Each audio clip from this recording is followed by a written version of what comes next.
আমরা যেটা ঘটেছে বুঝতে পারিনি, কারণ 6টা পর্যন্ত এই সাবির মোল্লা আমার জ্যাঠুতো ভাই তো প্ল্যাটফর্মের উপরেই ছিল।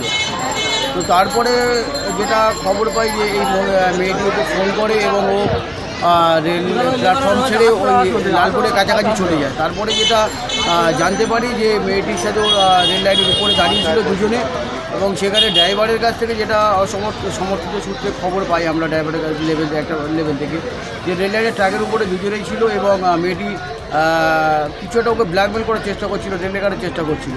তো তারপরে ওকে বাঁচানোর চেষ্টা করে। তো যেহেতু ট্রেনটা চলে আসে তো মেয়েটা কেটে যায় এবং ও ট্রেনের হাত থেকে বাঁচার জন্য নিজেকে সেভ করার চেষ্টা করে। পরে ট্রেনের ধাক্কা লেগে ও প্রায় ট্র্যাক থেকে 15-20 ফুট দূরে পড়ে।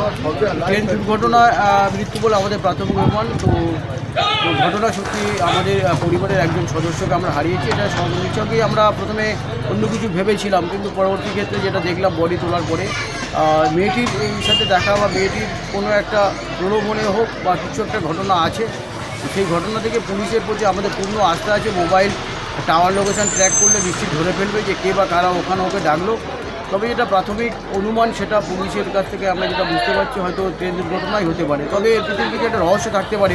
ও হঠাৎ প্ল্যাটফর্ম থেকে ওখানে বা যাবে কেন, তো কে ফোন করলো, লাস্ট ফোন কে ওকে ডাকলো ওখানে, এটা একটা রহস্য। তবে আমাদের পুলিশের প্রতি আস্থা আছে, নিশ্চিত পূর্ণাঙ্গ তদন্ত করে যদি অন্য কিছু থেকে থাকে তো পুলিশ সেটাকে কিনারা করবে।